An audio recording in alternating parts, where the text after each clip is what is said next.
चलिए प्रश्न देखिए। प्रश्न में बोल रहा है कि यू भी तथा डब्लू के वेतन का अनुपात 8, 7 और 13 है। ठीक है, यदि डब्लू को भी से 3384 रुपए अधिक मिलते हैं तो यू का वेतन क्या है।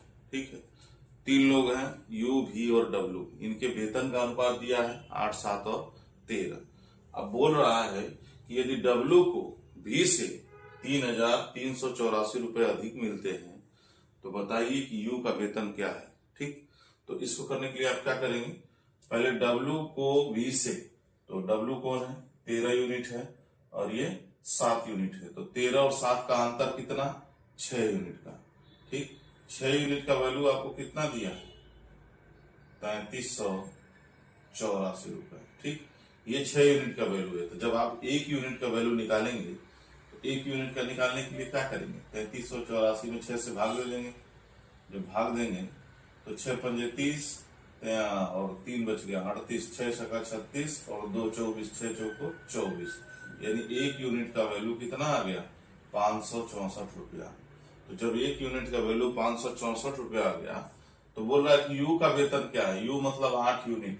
ठीक है, तो 8 यूनिट, यू 8 यूनिट का मान कितना हो जाएगा, जब 1 यूनिट का मान 564 है तो 8 यूनिट का, तो 8 यूनिट के लिए देखिए सबसे पहले गुणा करने में भी आप ध्यान देंगे, ये 564 है। अगर 564 को हम मान लीजिए 500 है, उसका 8 बार गुणा करेंगे तो 4000 हो जाएगा।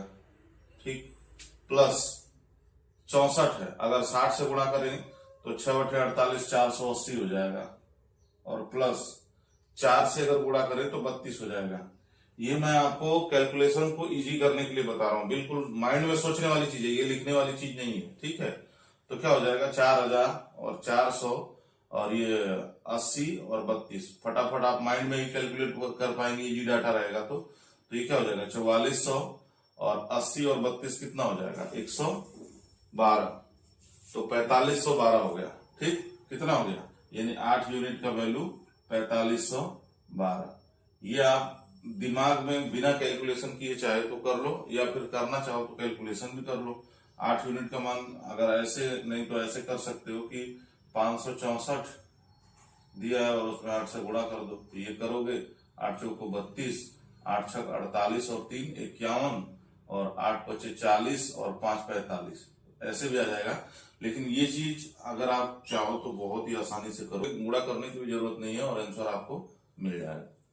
तो वीडियो अगर अच्छी लगी तो वीडियो को लाइक कीजिए, शेयर कीजिए और मेरे चैनल को सब्सक्राइब कीजिए। धन्यवाद।